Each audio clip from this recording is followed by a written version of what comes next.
College Football Live is presented by Dr. Pepper.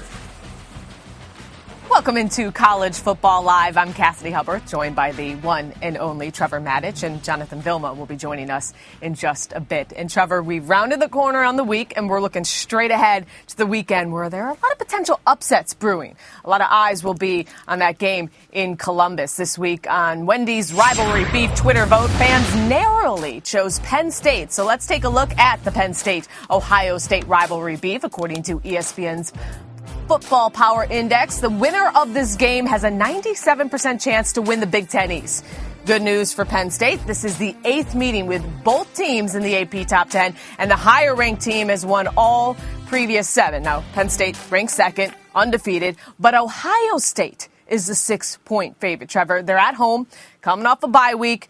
And we've all heard the stat. Urban Meyer, 20-1 in his career after a bye, 5-0 against top 25 opponents. Trevor, will that be enough, though, for the Buckeyes to avoid losing to the Nittany Lions in back-to-back seasons? I think it might, Cassidy, but then you add the desperation factor because since Ohio State has one loss, this really is an elimination game for Ohio State for the playoffs. If they lose this, even if they win the Big Ten, they'll have 2 losses, and no 2-loss team has been in the playoff so far in the 3 years of its existence. Penn State can actually lose this game and not win the Big Ten and still finish at 11-1 and still have things fall the right way and make the playoffs. So both teams know that this is an elimination game for the Big Ten championship race. For Ohio State, it is absolutely an elimination game for the playoff. Easy for you to say, elimination game. It's very hard. The Buckeyes, they've scored 50 points and produced more than 500 yards in each of their past 4 wins. Their offense seems to be getting into a groove, but J.T. Barrett specifically, what have you noticed about his progression through the year? Cassidy, I've seen him maximize his talent. Over the last 4 weeks, he has been on fire.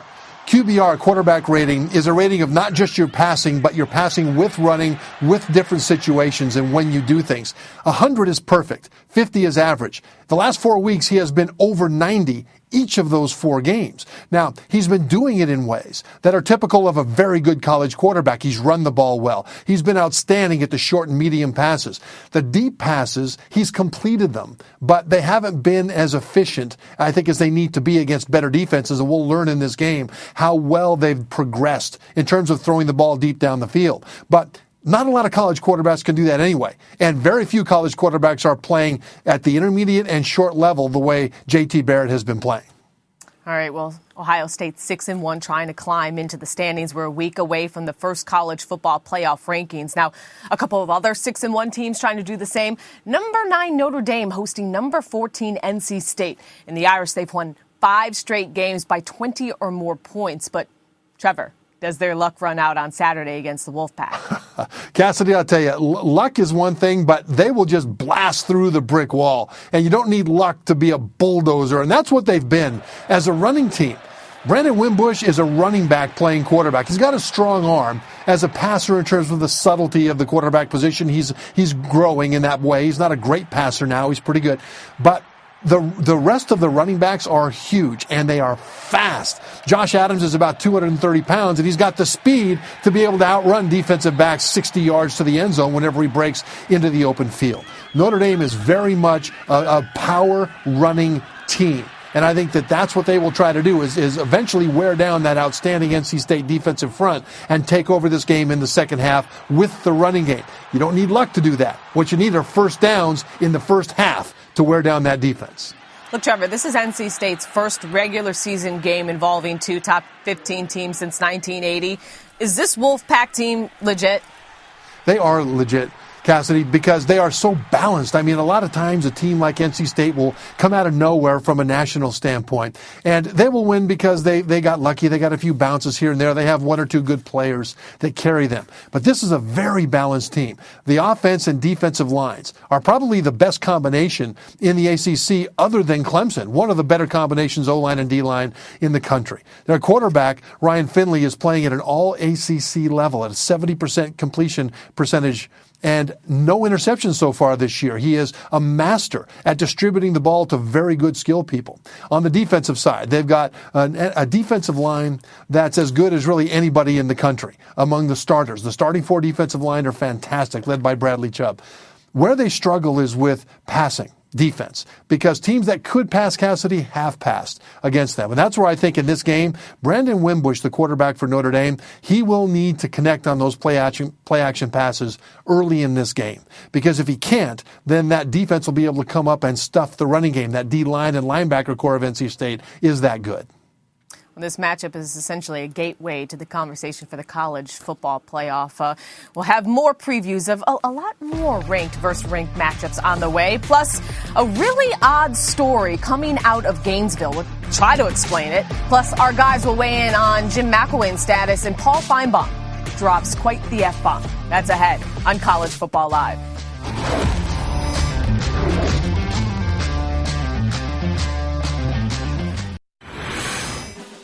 College Football Live is presented by Dr. Pepper, the one fans crave. Pretty weird week in Gainesville. Jim McElwain said that Monday that Florida players and families received death threats amid the team's struggles. He did not contact police, declined to say whether he personally received threats, and seemingly failed to share details with his bosses. Wednesday, McElwain acknowledged that he may have let his emotions take over. Yeah, I think, we had a good talk about it. In fact, it happened in the past. It wasn't just spur of the moment. It's just something that came up and obviously was on my mind. And it doesn't make it right to air that laundry. And yet at the same time, they've got total support, university police. Paul Feinbaum gives his thoughts on this McElwain madness in this week's F-Bomb. The one thing a school doesn't need before the biggest game of the year is a controversy between the head coach and the administration. And that is exactly what the University of Florida has here. It's not pretty, and I don't know if it's going to end very well. Jim McElwain has been there now 3 years. He's been to 2 SEC championship games, but he hasn't shown the progress that this program really needs. They're used to championships under Urban Meyer and Steve Spurrier. And losing big to Nick Saban and losing every year to Jimbo Fisher in Florida State have simply not gotten it done. And now the disconnect. You can read into this whatever you want, but I'm told it is not a very pretty picture. It is not a very happy marriage, and you have to watch very closely now over the last couple of weeks of the season to see how this is going to end up. Don't bet on it being pretty. All right, let's read into a little more. Jonathan Vilma now joins us on the show. And Jonathan, could McElwain and Florida be heading towards a split, you think? Oh, they could definitely be headed towards a split. The big key factors were getting blown out by Nick Saban, not winning against Florida State. Those are the issues that they're having a disconnect right now because the team is not winning. Yeah, they've been to 2 SEC titles, but the SEC East has by far been the weaker of the 2 divisions since McElwain has been there. So if you're going to look at why the disconnect is there, is because they're not winning. You had Urban Meyer, you had Steve Spurrier. It's a tough act to follow with those guys, but the standard has been set. The expectations have been set, and he's not reaching those expectations. Jonathan, I see it a bit differently because the expectations need to be met. But I think the administration and the fans need to understand that sometimes it takes a little long to build them. I've been down to Gainesville to visit with Coach McElwain over the summer during my summer tours over the last several years. And one of the things that he told me was that when he first got there, he only had 4 scholarship offensive linemen, 4 on the team. In spring practice, they couldn't even run practice at times, and the only way they could have a spring game was to put out basically a cattle call to campus and say, hey, if you ever played high school offensive line, come on out. You can put on a Florida uniform and help us fill out the roster so we can practice correctly. Now, they went from there to 2 consecutive division championships. And you're right, they haven't beaten Florida State. They're getting blown out by Nick Saban. I get this. But it's a work in progress. And when you look at the success of the last 2 years based on what he had to work with, I think you should have a lot of benefit of the doubt. I hear you, but the benefit of the doubt isn't there because he was brought in to fix that offense. And frankly, no one wants to hear about how many scholarship players they had or didn't have. They brought him in there. He knew what situation he was getting into. He signed on the dotted line, and he's supposed to perform. He's supposed to produce. He's not producing to the level of Florida fans. And yes, if this were back in the 70s or 80s, he would get his 5, 6, 7 years to rebuild the team and make it his own. But that's not the nature of the beast anymore. It's win, and it's win now. now, and he knew what he signed up for, however many scholarships were there, and he has to produce. It's the offense that's what's killing me. It's a head-scratcher because offensively he's supposed to fix that, and it hasn't happened. It's been the defense. That's the reason they've gotten to the SEC title game, and then they can't hold up against the better teams. Well, it all boils down to wins and losses, and this is a bit of a distraction heading into a big rivalry game and possibly an elimination game in the SEC East as Florida plays third-ranked Georgia on Saturday in Jacksonville. Jonathan, Florida beats Georgia if? There is no if. Florida doesn't beat Georgia. But Florida can play a very tough game, a very close game. And the reason why is because the strengths don't match up for each other. Georgia's strength is that defense, that defensive line, that defensive front, and then the running game. Florida's strengths are on the defensive side, which are going to get eliminated by Georgia's running game. Offensively, Florida can't do anything, and they're going to beat them up. Georgia's going to beat up that offense. So it's just a matter of time. It's not if, it's when. When does Florida wear down? When does that Florida defense wear down? When does Florida offense make the key mistake, the critical turnover, and then blow that game wide open? Jonathan, I agree that Florida can't beat Georgia, but they can help Georgia beat Georgia. And where they can do that is slow down that running game, which is a tall order.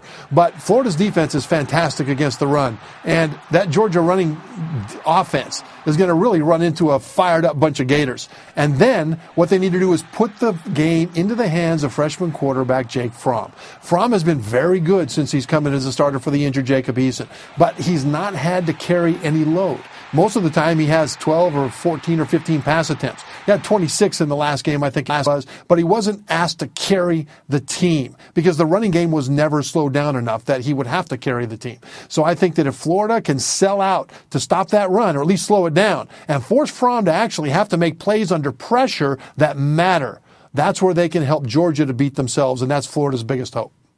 But you guys are both saying it's pretty much going to be a one-sided celebration at the largest outdoor cocktail party. Well, that's why they play it, I mean, we're saying very likely, but you have a 0.1. I mean, if you want to put a percentage on it, 0.111% chance, maybe. So you're saying exactly, Trevor. You took it out of my mouth. All right, let's take a look at our Dr. Pepper Championship Drive Game of the Week preview, focusing on TCU and Iowa State. The Horned Frogs have owned the series, taking 7 of the 8 matchups, including all 3 previous games in Ames. Now, this is the first ever matchup with both teams ranked in the AP Top 25, but Iowa State is an FBS worst 1-10-2 all time in ranked matchups. Now, TCU has dominated their first 4 Big 12 games by an average of 3 or more touchdowns. So, Trevor, can the Cyclones slow down TCU? Yeah, they can. I mean, the thing is, this Iowa State team actually is legitimate, and it's because they are not a typical Big 12 spread it around, beat you in a track meet type of team. They are an old school smash mouth line of scrimmage team. Their running game has been doing very well. They lead the Big 12 in first downs per game and in goal-to-go touchdown percentage. So they're very good when they need to be physical.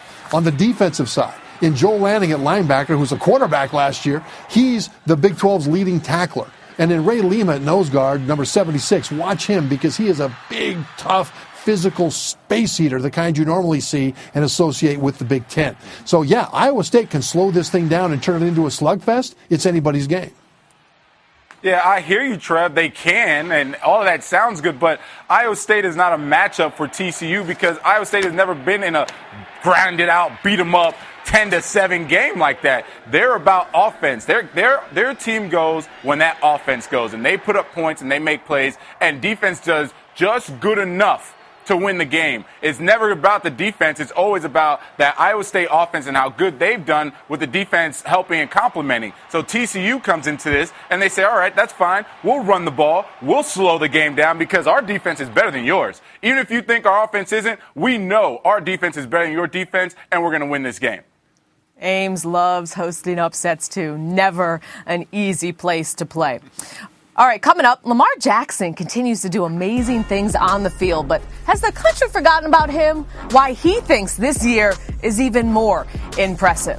And we mentioned Saturday, we'll have number 4 TCU taking on number 25 Iowa State in Ames. Now, 3:30 Eastern on ABC or ESPN2. Check local listings for the game in your area. It can also be seen on the ESPN app.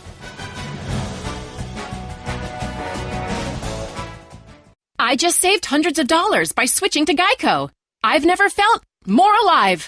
Disclaimer. Geico cannot guarantee you will feel more alive. You either possess functioning respiratory and circulatory systems, or you do not, or you are a zombie. If you are indeed a brain-starved zombie and you would like to save money on car insurance, the Geico legal team applauds your excellent life choices, even in your shambling afterlife. But we strongly encourage you to visit geico.com or download the Geico app. Please stay a minimum of 500 feet away from our large and presumably delicious, delicious brains. Geico. 15 minutes could save you 15% or more. The College Football Playoff Top 25 Ranking Show. Tuesday at 7 on ESPN. Presented by Allstate.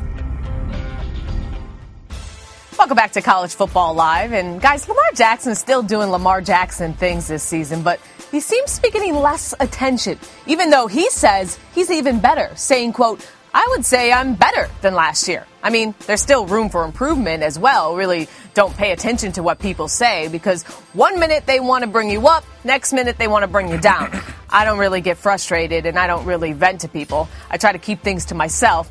I don't even talk to my mom sometimes about situations. Guys, Louisville is 5-3 this season, essentially miles away from the playoff conversation. But, Jonathan, is Lamar Jackson being overlooked because the Cardinals are mediocre? He is being overlooked because his numbers are extremely impressive. Against Boston College, he put up 500 yards just by himself, yet they lost the game. And it's unfortunate because the way that the BCS or the Heisman is now steered, it's that you have to be so good that you propel your team to greatness and you propel your team to wins and levels that they wouldn't have gone without you, regardless of how good a player you are. So you look at Saquon Barkley, he's leading it because their team is undefeated. You look at other players that are there, they're leading in Baker Mayfield, for example, he's leading it because Oklahoma does so well with him and they win games. So it's unfortunate. He has played well. He has improved from last year, particularly trying to stay in the pocket and make throws, but he's not going to get the Heisman this year. Yeah, I think there's inertia against giving a second Heisman Trophy to somebody. That's kind of a sacred thing to Heisman voters. And Archie Griffin, the running back for Ohio State, is the only man in history that's won 2 Heismans. And I believe that the voters would not want to give it to a second person unless that guy were absolutely dominant in that second year, to the point that there was really no close second choice. And right now, you're right, Jonathan. He is having a fantastic year. I think he is a much better quarterback at the craft of quarterbacking this year than he was last year. But because of the players around him, he doesn't have as many highlights and he doesn't have the big signature wins. Last year, that signature win was early in the season against Florida State. This year, that opportunity was at home against Clemson. Clemson won that game, and that hurt him. Yeah, Lamar Jackson currently 5th in our Heisman watch behind Saquon, Love, Mayfield, and Josh Adams. And look, Louisville not in the playoff discussion, which is a big factor. But Clemson is still very much is. The Tigers looking to bounce back from their loss to Syracuse 2 weeks ago, where they also lost their quarterback. Kelly Bryant entered the Cuse game with a ailing ankle and then left with a concussion. Here's Dabo Sweeney on Bryant's status. He's taking every rep and doing a great job, but I have no idea. I mean, I don't really know of many players that are 100% this time of year. Anywhere. It's a long season, and most everybody's got something that they're dealing with. But Kelly looks good, and hopefully he won't have any setbacks, and they'll play a great game Saturday. So Dabo saying he's not 100% going into their game against Georgia Tech. Trevor, still confident in Clemson if Bryant isn't 100%? Yes, because they can always go full Alabama and take that offense, slow it down, and play to the strength of their defense. And even if Bryant is not 100%, that means that he can't run around as much. But he still can stay in that pocket and be a pocket passer. He can protect himself by getting the ball out of his hand instead of running and avoiding physically. And he can make the checks at the line so that they're always in the right play. These are reasons that they can win with him. I hear you, Trevor, and I agree. It's that the offense has been set up around Kelly Bryant and his running game. So until they figure out during the week that they're going to have to pass the ball and get the ball out of his hands as opposed to keeping it in his hands, it's going to be tough for Clemson to move forward and be successful with him if he's going to hobble around like he did versus Syracuse. Well, history's on their side for this weekend alone. Since the end of the 2011 season, Clemson is 10-0 following a loss. Coming up, Bryce Love putting up big numbers that can maybe put Stanford back in the conversation. We have one analyst who thinks so. That's next. And we talked about it. Here's how you can see it. Saturday at 8 p.m. Eastern on ABC or ESPN2. It's Georgia Tech taking on number 7 Clemson, and Texas Tech also squaring off against 10th-ranked Oklahoma. Check your local listings for the game in your area, or watch them both by using the ESPN app. Back after this. College Football Live is presented by Dr. Pepper, the one fans crave.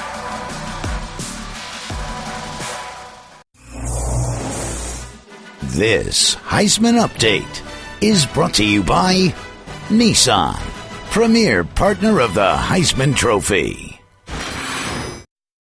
Bryce Love breaks tackles and a record-setting run.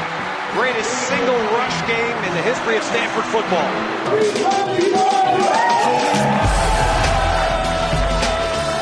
Bryce Love and Stanford versus Oregon State. Tonight, 9 Eastern on ESPN.